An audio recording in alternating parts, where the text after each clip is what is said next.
She was pronounced dead. A body was found. The case was closed. But then, someone saw her, walking, alive. And they weren't the only one.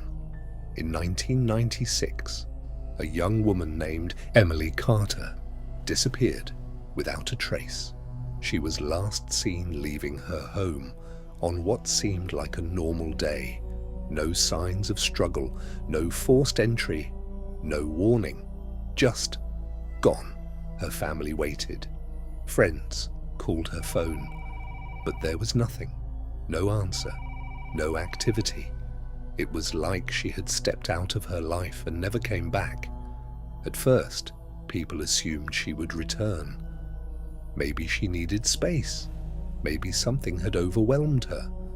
But as the days passed, that explanation started to feel less believable. And when a week went by, fear started to settle in. Search teams were organized. Volunteers combed through nearby woods. Police questioned neighbors, anyone who might have seen something. But every lead went nowhere. No witnesses, no clues, no explanation. And slowly, hope began to fade. Then, months later, everything changed. A body was found, hidden in a remote area, not far from where she disappeared. It had been there for some time, long enough. That identification wasn't immediate, but there were similarities: clothing, physical build, details that pointed in one direction. Authorities believed they had found her, and with that, the search ended. It was her. The case was closed. A tragic ending. A life reduced to a report, a file, a conclusion. Or at least, that's what everyone was told, because not long after the burial, something happened that didn't make sense. A woman came forward. She claimed she had seen her. Not before the body was found, but after, alive, standing inside a small grocery store, looking exactly the same. At first, no one believed her. Grief can distort memory. People see what they want to see, especially after loss. But then, another person came forward, and then another. And different people, different locations, but the same claim. They had seen her alive. Some described passing her on the street. Others claimed she was sitting quietly in public places, always alone, always silent, and always the same unsettling detail. She never reacted, never spoke, never acknowledged anyone who recognized her. She would just walk past, as if she didn't want to be seen. That's when the story began to spread, not just among locals, but beyond. And with it, a question no one could ignore. Had the police made a mistake? Was the body really hers? Investigators began to feel pressure. Quiet at first, then louder.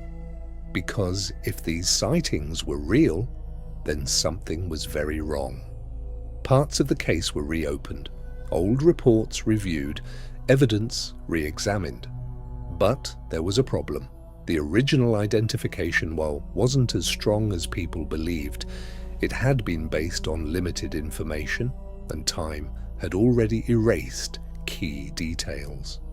Which meant one thing: they couldn't be completely certain.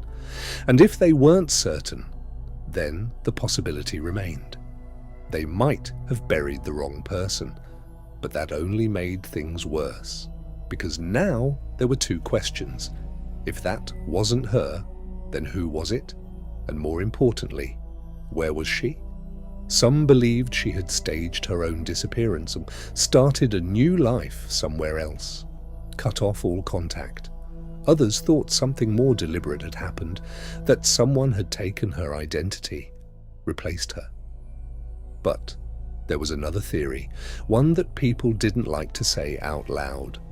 What if the sightings were real, Not mistaken, not imagined. What if people really did see her? Years passed, and slowly the sightings began to fade. Fewer reports, less attention, until eventually they stopped. No answers, no confirmation, no second body, no resolution, just silence. And over time, the case became something else. Not just a disappearance, not just a tragedy, but a mystery. One that didn't follow the rules. Because most cases end one of two ways. A person is found, or they aren't. But this one never truly settled into either. She was declared dead, but seen alive, and no one could explain how both could be true.